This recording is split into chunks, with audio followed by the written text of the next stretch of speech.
십자가는 모든 가치를 상대화한다 라고 말할 수가 있습니다. 여러분 같이 한번 해보실까요? 십자가는 모든 가치를 상대화한다. 예, 그렇습니다. 십자가는 모든 가치, 모든 기준, 모든 대의, 모든 이상을 상대화시킵니다. 이게 무슨 말일까요? 아무리 중요하고 가치 있는 것이라 해도 십자가 앞에 그것을 세울 때 그것은 십자가보다 결코 앞설 수 없다라는 그런 말씀입니다. 십자가 복음이 모든 가치와 기준을 압도하는 절대 가치, 절대 기준이기 때문에 그런 것이죠. 오늘 본문을 보시면은 16절에 사람이 의롭게 되는 것은 율법의 행위로 말미암음이 아니요 오직 예수 그리스도를 믿음으로 말미암는 줄 알므로 우리도 그리스도 예수를 믿나니 이는 우리가 율법의 행위로서가 아니고 그리스도를 믿음으로써 의롭다 함을 얻으려 함이라. 율법의 행위로서 의롭다 함을 얻을 육체가 없느니라 그랬습니다. 이게 무슨 말일까요? 이게 무슨 의도로 또 이 말씀을 하고 있는 것일까요? 전에는 율법이 절대 가치였어요. 그러나 이제는 율법이 아닌 십자가 복음만이 절대 가치이며 우리 구원과 인생에 있어서 독점적인 지위를 갖게 되었다. 무엇이요? 십자가 복음만이. 그런 뜻입니다. 그 이유에 대해서 우리가 읽은 마지막 21절에 이렇게 말씀하고 있습니다. 내가 하나님의 은혜를 패하지 아니하노니 만에 의롭게 되는 것이 율법으로 말미암으면 그리스도께서 헛되이 죽으셨느니라. 이런 거죠. 이제 율법이 절대 가치가 아니라 전에는 그랬는데 이제는 십자가 복음이 그 절대 가치인 율법을 대신했다, 대체했다.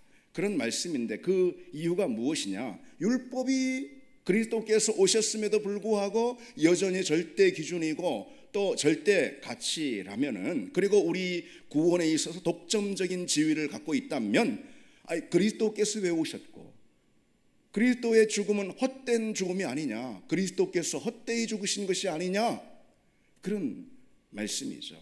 여러분 생각해 보십시오. 하나님이 그 아들 예수 그리스도를 십자가에 내어주셨죠. 그 아들 하늘 보좌에 앉아 계신 삼위일체 성자 하나님, 그 아들을 십자가에 내어주셨습니다. 하나님께서 그 엄청난 사건이죠. 이것은 우주적 사건이죠. 그 엄청난 사건, 하나님의 아들을 십자가에서 희생시키는 바로 그 일을 행하신 것이죠. 그렇다면 십자가 복음 앞에 그 무엇이 설 수가 있겠냐는 것이죠. 십자가 복음 외에 다른 모든 것은 당연히 주변으로 밀려날 수밖에 없는 거 아니냐, 상대화될 수밖에 없는 거 아니냐, 그런 말씀입니다. 이제까지 구원에 있어서 중요한 기준, 곧 절대 기준은 율법이었습니다. 그러나 하나님께서 당신의 아들 예수 그리스도를 십자가에 내어주시는 그 엄청난 사건을 통해서 우리를 구원하셨다면은, 우리 구원을 위해서 그 아들 예수 그리스도가 십자가의 희생이 되는 이 엄청난 우주적 사건이 일어났다면 다른 모든 기준과 가치들은 그 십자가 앞에서 주변으로 밀려나는 것이 당연하다. 아멘이죠, 여러분? 그렇습니다. 바로 그 말씀을 오늘 하고 있는 것이죠. 따라서 이제 십자가가 절대 기준이고 십자가가 절대 가치라는 거예요. 그래서 이 말씀은 이렇게도 바꿔볼 수가 있습니다. 믿음이 절대 가치이고 절대 기준이다, 이렇게 바꿔볼 수도 있어요. 왜일까요? 믿음이 무엇입니까? 믿음은 그리스도의 십자가가 우리에게 가져다준 선물이고 믿음이잖아요. 그래서 그리스도 십자가가 절대 가치이고 절대 기준이에요. 그래서 다른 모든 것을 다 상대화시켜버립니다. 따라서 그 십자가가 우리에게 가져오는 선물인 믿음이 곧 절대 가치이고 절대 기준이다, 이렇게 말할 수도 있는 것이죠. 그렇기 때문에 믿음은 모든 것을 상대화합니다. 우리 같이 해보겠습니다. 믿음은 모든 것을 상대화한다. 맞습니다. 여러분 1세기 당시에는 우리는 율법에 대해서 그렇게 이렇게 와닿는 것이 없을 수 있습니다. 그러나 1세기 당시 유대 사회에서는 이 율법이라는 것은요, 사회를 떠받치는 바탕이자 시스템이었습니다. 율법이 모든 도덕규범, 사회제도, 가치 판단의 기준이자 준거가 되었습니다. 그러기에 율법이 없으면은 개인적으로도요, 어떤 인생의 목적도 의미도 다 잃어버리게 되는 거예요. 왜 사는지 알 수가 없게 되는 거예요. 무엇을 통해서 행복을 얻었다면 그 행복의 의미와 가치가 무엇인지 도무지 알 수가 없는 그런 일이에요. 율법이 모든 가치 판단의 기준이 되기 때문에 그렇습니다. 율법이 없으면 그랬어요. 당연히 가정도 무너지고 사회도 지탱이 되지 않습니다. 이것이 1세기 유대 사회였어요. 율법이 없으면 모든 규범과 제도의 바탕 그 자체가 그냥 흔들려 버리는 것이죠. 율법이 최고의 가치이고 기준이었습니다. 따라서 율법이 없는 인생, 이건 상상도 할 수 없는 거였죠. 율법이 없는 인생들이 누굽니까? 이방인들이 있죠. 지옥의 땔감으로 쓰이는 이방인들, 이들이 이렇게 생각을 했어요. 1세기 당시에 율법이 없어서 그런 거예요. 왜 그들이 이 땅에 똑같이 태어나 나고 자라고 죽는데 왜 그들은 지옥의 땔감으로 이 땅에 태어나 자라고 죽는가? 그건 다른 게 아니에요. 율법이 없었어 그들에게는. 이런 기준이라 이 말이죠. 당시 유대 사회에서 율법이 없이는 물론 구원도 없습니다. 율법이 없이 어떻게 하나님을 알 수가 있어요? 율법이 없이 어떻게 하나님께 나아갈 수가 있습니까? 율법이 없이 어떻게 하나님이 기뻐하시는 것이 무엇인 줄 알고 행할 수가 있습니까? 율법이 없이 어떻게 구원을 얻을 수가 있습니까? 그게 바로 이때 당시 율법이 가진 절대 권위이자 절대 가치였습니다. 따라서 그 무엇도 율법의 권위에 도전할 수가 없었던 거예요. 그 무엇도 율법의 가치에 비교 자체가 될 수가 없었던 겁니다.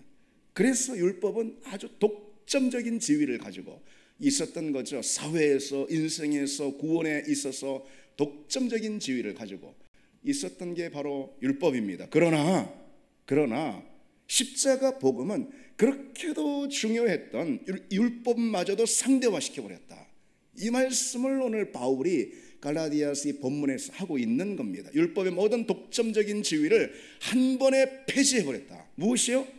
그리스도 십자가 복음이. 이건 엄청난 선언입니다. 이것은 마치 핵폭탄과도 같은 그런 선언입니다. 이제 십자가 복음이 가져온 믿음만이 절대 기준이 되고 그 믿음만이 절대 가치가 된다. 바로 그 말씀이죠. 뿐만 아니라 여러분, 이 십자가 복음은 기존의 모든 가치 평가를 다 무너뜨려 버리는 그런 역할을 했습니다. 갈라디아 3장에 이런 본문이 나옵니다. 너희는 유대인이나 헬라인이나 종이나 자유인이나 남자나 여자나 다 그리스도 예수 안에서 하나라. 그렇게 말씀하고 있어요. 유대인이든 헬라인이든 종이든 자유인이든 여자든 남자든 다 복음 앞에서 뭐라고요? 다 동등하다. 복음 앞에서 다 하나다. 그런 거예요. 그동안은 유대인이 헬라인보다 우월적인 지위였습니다. 당연히 자유인이 종보다 그리고 또 남자가 여자보다 우월적 지위였다 이 말이죠. 그것이 기존의 가치 판단이었어요. 그것이 가치 평가였어요. 그러나 십자가 복음은 그러한 모든 가치 평가를 여지없이 다 무너뜨려 버렸다 이거죠. 무엇이요? 십자가 복음이 등장한 그것이. 오늘 식으로 하면은 여러분 무슨 말입니까? 많이 배웠던 적게 배웠던 사회에서는 그걸 가지고선 가치 판단, 어떤 가치 평가를 합니다. 소유가 많든 적든 아니면은 지위가 높든 낮든 그런 가치 평가는 십자가 앞에서 이제 완전히 무용이다. 완전히 무익하다. 십자가만이 누군가를 판단할 수 있는 절대적 기준이 된다. 가치 평가의 기준이 된다. 그런 말씀이죠. 심지어 여러분 도덕적인 평가 역시 십자가 앞에서는 아무 의미가 없어집니다. 왜 여러분 이 말만 하고 넘어가죠. 왜 옛날에 주일학교 다닐 때 그 찬양이 유명한 찬양 있지 않습니까? 돈으로도 못 가요. 돈으로도 못 가요. 하나님 나라 있잖아요. 근데 가사가 이어진 다음에 그 마지막 절인가 뭐라고 그럽니까? 마음 착해도 못 가요. 하나님 나라. 그러지 않습니까? 바로 그것입니다. 다른 모든 것, 그것이 심지어 도덕적 잣대나 어떤 평가라 하더라도 다른 모든 것은 복음이 들어선 그 일에 다 주변으로 밀려난다. 다 상대화돼 버린다. 복음이 절대적 기준이 된다. 그런 말입니다. 도덕적인 가치 평가도 다 주변으로 밀려나 버리는 것입니다. 그뿐 아니라 십자가 신앙, 곧 이것은 믿음이라고 말할 수가 있는데요. 이 믿음은 가족의 가치마저도 상대화시키고 주변화시킵니다. 가족만큼 중요한 우리 인생에 있어서의 절대적인 어떤 가치가 되는 것이 어디 있겠습니까? 우리가 왜 돈을 법니까? 가족을 위해서. 돈이 가치가 아니에요. 가족이 가치인 거예요. 그렇죠? 가족을 위해서 돈은 수단인 거예요. 그런 것입니다. 뭐 심지어 아빠가 왜 건강해야 됩니까? 건강은 수단인 거예요. 가족을 위해서. 심지어 그렇지 않습니까? 아닙니까? 가족은 아주 절대적인 그런 가치가 됩니다. 그런데 십자가 신앙 곧 믿음은 그 가족마저도 주변화시킨다는 거예요. 주님이 이렇게 말씀하셨죠. 내가 세상에 화평을 주러 온 줄 생각하지 말라. 화평이 아니여 검을 주러 왔노라. 내가 온 것은 사람이 그 아버지와 딸이 어머니와 며느리가 시어머니와 불화하게 하려 함이니 사람의 원수가 자기 집안 식구니라. 정말 이 말씀을 들었던 첫 번째 청중들은 충격을 받았을 것입니다. 믿음 때문이라면은 가정의 불화마저도 허용이 될 수 있다, 이런 뜻이잖아요, 여러분. 그렇잖아요, 성경에. 무슨 성경에 그런 말씀이 있었어? 생각하시는 분 계십니까? 이 복음서의 말씀인 거예요. 마태복음 10장의 말씀이에요. 가족의 관계도 이런 뜻이죠. 주님의 말씀의 의미는 가족의 관계마저도 십자가 복음과 믿음 앞에서는 결코 절대적인 것이 될 수가 없다. 예수가 먼저다. 한마디로 그런 말씀이죠. 그 어떤 것도 믿음에 우선할 수는 없다. 믿음 앞에서 그 어떤 것이라 해도 다 상대화되고 다 주변화된다. 그런 말씀이에요. 여러분 과격하게 들리십니까? 그러나 이것이 우리 주님이 하신 말씀이에요. 한마디로 십자가 복음의 어떤 절대성, 믿음의 절대가치. 여러분 우리가 이것을 잊지 말아야 합니다. 이것이 기독교 신앙의 핵심 중에 핵심입니다. 우리가 다른 어떤 것을 붙든다 해도, 사랑이 아무리 그 사람이 많다 해도, 그 사람이 아무리 선하고 착하고 인격적으로 좋고 아무리 많이 섬기고 아무리 사람들에게 칭찬을 많이 받는 존귀한 사람이라 하더라도 여러분, 십자가 복음의 절대성, 믿음의 절대 가치를 붙들지 않는다면은 그건 더 이상 그리스도인일 수는 없습니다. 착한 사람일 수는 있지만 구원받은 사람일 수는 없다, 이 말이죠. 바울을 보십시오. 십자가 복음 앞에서요, 자신이 붙들고 있었던 모든 가치를 가차없이 상대화시켜 버립니다. 빌립보서 3장에 우리가 잘 아는 고백이 있잖아요. 모든 것을 해로 여기면 내 주 그리스도 예수를 아는 지식이 가장 고상하기 때문이라. 내가 그를 위하여 모든 것을 잃어버리고 배설물로 여김은 그리스도를 얻고 그 안에서 발견되려 하매니 내가 가진 의의는 율법에서 난 것이 아니요 오직 그리스도를 믿음으로 말미암는 것이라. 오직 믿음으로 말미암는 것이라 했어요. 여러분 우리가 많이 들었잖아요. 바울은 최고 스펙자였잖아요. 혈통이면 혈통, 문벌이면 문벌, 학벌이면 학벌, 경력이면 경력. 바울은 이 당시에 최고 스펙자였습니다. 하나 빠지는 것이 없는 최고 엘리트 계층이었고, 그 출생, 태생 자체가 또 그랬고, 그가 나중에 그의 노력과 힘으로 쌓은 경력도 역시 그랬습니다. 특히 이제 빌립보서 3장에 보면은 자신이 가지고 있었던 그 특권 있잖아요. 자신이 내세워 자랑할 만한 그 이력 있잖아요. 이것이 7가지나 이렇게 열거되는 것을 볼 수가 있어요. 우선 바울은 난지 8일 만에 할례를 받았다라고 그럽니다. 그것은 바울이 유대인의 순수 혈통이다, 그런 뜻입니다. 할례를 받은 사람 정도가 아니라요, 난지 8일 만에. 디모데는 나중에 청년이 돼서 할례를 받지 않습니까? 근데 그렇다면 그건 거기다 댈 수도 없다라는 것이죠. 게다가 바울은 베냐민 지파였다 그랬어요. 이때 당시 예수님 당시 1세기 때는요, 유대 사회에서 이 베냐민 지파가 가장 인정받는 그런 지파였습니다. 엘리트 그룹에 다 속했다라는 거죠. 또 히브리인 중에 히브리인이다 이렇게 말합니다.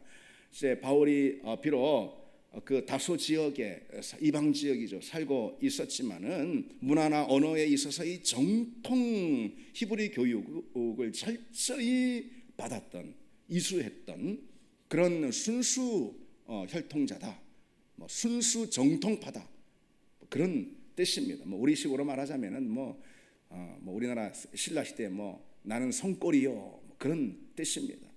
그러나 바울은 그저 이 출신 성분만 엘리트가 아니라요, 그가 노력으로 성취해서 얻은 것도 정말 엄청났습니다. 율법으로는 바리새인이다 이렇게 소개를 하고 있잖아요. 바리새인은 유대의 종교사회적 최고 지도자 그룹이었어요. 당시 바리새인은 아주 소수였습니다. 사회를 이끄는 그런 리더였어요. 그런데 이 바리새인들도요, 여러 그 문화들로 나뉘었는데 바울은 그 중에서 가장 존경받는 가말레알 문화에 속했어요. 한마디로 1세기 유대 사회에서 인류 중에 인류였다, 그런 뜻입니다. 참고로 여러분, 우리는 복음서를 통해서 바리새인 그러면은 맨날 예수님께 책망을 받는 그런 뭐 미꾸라지 같은 그런 사람, 뭐 청개구리 같은 그런 사람, 이렇게 이제 인식을 할 수가 있는데, 사실 바리새인에 대해서 그렇게만 알면은 오해가 큰 겁니다. 물론 그들은 이제 율법으로 복음의 길을 가로막고 딱 있었기 때문에 예수님께 그런 책망을 많이 받았던 건 사실이지만요, 당시 유대 사회에서 굉장히 존경받는 엘리트였습니다. 바리새인들은 율법을 통해서 이 유대 사회의 어떤 갱신운동, 또 선민운동, 성결운동, 이런 것들을 일으킨 그런 사람들이었어요. 바로 바울은 그처럼 존경받는 그룹에 속한 전도 유망한 그런 청년이었습니다. 여러분도 다 아시는 내용이죠. 이 내용을 간단하게 다시 한번 반복을 했지만은, 여러분 생각해 보십시오. 바울이 자기의 그런 이력, 이것을 바울이 굉장히 아끼고 사랑하고 또 자랑하고 또 굉장히 귀하고 소중한 것으로 여겼을까요? 물론이죠. 바울은 오로지 그것만을 향해서 달려왔는 걸요, 어린 시절부터 말이죠. 그래서 사회의 어떤 최고 엘리트 꼭지점에 이르기 위해서 그런 전심으로 달려왔는 걸요, 지금까지. 그런 사회적 지위를 가지고 엘리트 그룹에 속해서 유대 사회를 이끌 지도자 그룹이 되기 위해서 바울은 지금까지 왔습니다. 그래서 엄청 소중한 것으로 여겼습니다. 뭐 죽으면 죽을지언정 그런 이력을 어떻게 다 빼앗길 수가 있겠냐는 것이죠. 그것이 어떤 건데? 바울이 자기 자신의 이력에 대해서 분명 그렇게 여겼습니다. 그런데 그런 자신의 출신이나 학벌이나 사회적 지위나 이게 이제 바울의 이게 있어서 자기의 모든 것인데요. 바울은 그것을 얻기 위해서 지금까지 달려왔는데요. 그리고 또 그만한 성취를 당시만 봐도 누구도 가질 수 없었던 그런 아주 예외적인 성취를 바울이 이뤘다 이 말이죠. 그래서 이 화려한 스펙을 가졌습니다. 근데 앞으로 그의 모든 인생은 그 스펙이 디딤돌이 될 것입니다. 그런데 바울은 순간 십자가를 만난 그 이후로 그의 태도가 완전히 뒤집어져 버린 것이죠. 180도로 완전히, 뭐 조금이 아닌 것이죠. 완전히 그냥 뒤집어져 버린 것이죠. 그 모든 것이 아무것도 아니다 라고 이렇게 고백을 한 겁니다. 고백뿐이겠습니까? 그의 인생이 그 이후로는 그 고백을 쫓아 사는 인생이 됐잖아요. 자신이 붙던 십자가 신앙 앞에서 그 모든 것을 가차없이 주변으로 밀어내 버렸던 것이죠.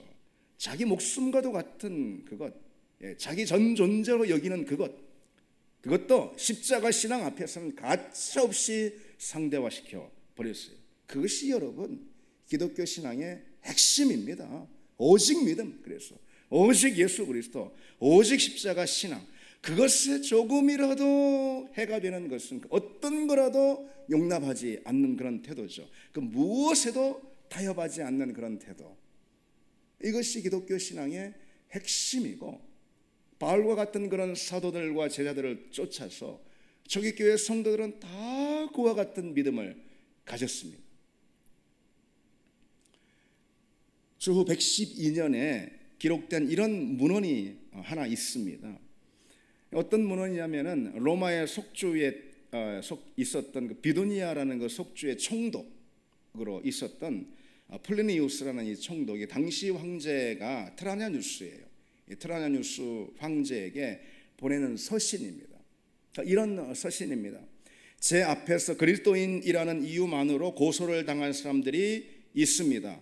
그들이 믿는 바가 무엇이든지 간에 저는 그들의 완고함과 융통성 없이 고집만 부리는 태도는 처벌받아 마땅하다고 믿습니다. 정신 나간 자들에 대해서는 제가 명단을 작성해서 로마로 보냈습니다. 그들은 로마 시민이기 때문입니다. 폐하께서 그들을 신문해 주시기 바랍니다. 저는 그리스도인인 것을 부인하는 사람들과 황제 폐하의 동상에 향을 바치며 그리스도를 저주하는 사람들을 풀어주기로 했습니다. 그런데 제가 들은 바에 따르면 진짜 그리스도인이라면 아무리 강제해도 그렇게 하는 법은 없습니다. 이런 이제 서신이 하나 남아 있습니다.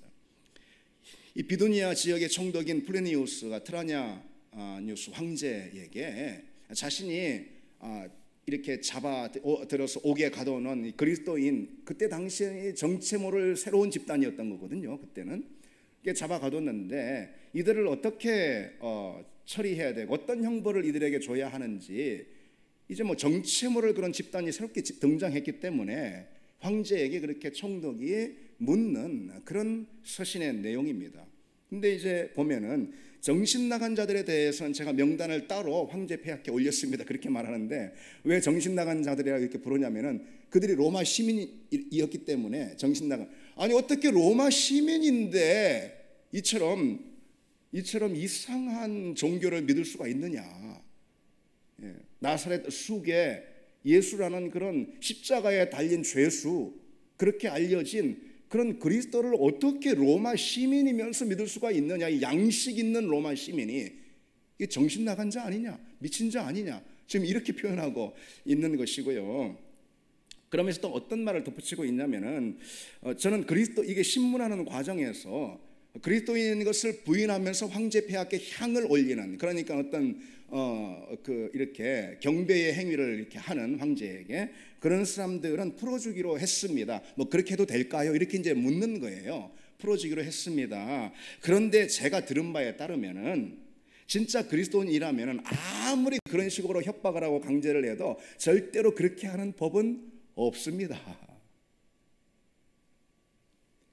그러면서 아주 의미심장한 글을 중간에 하나 넣어놨는데 뭐냐면요, 그들이 믿는 바가 무엇이든지 간에 난 알 바가 없지만 알고 싶지도 않고 저는 그들의 완고함과 융통성 없이 고집만 부리는 태도는 처벌받아 마땅하다고 믿습니다.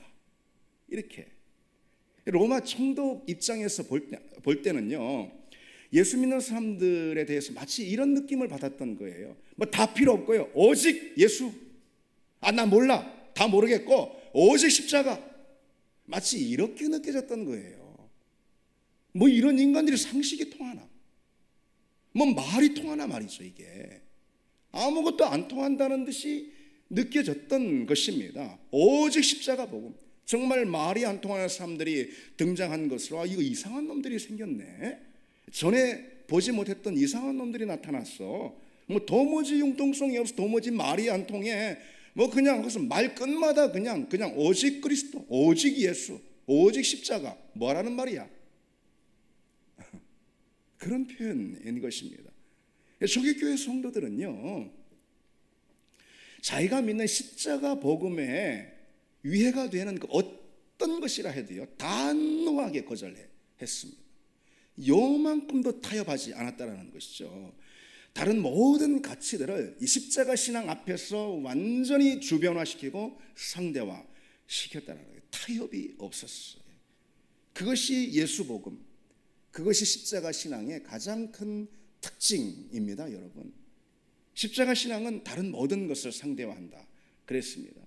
그런데 만약 여러분 십자가 복음 앞에서도, 그 믿음 앞에서도 아직 꺾이지 않는 무엇이 있다면은 그 무엇은 여러분 무엇일까요?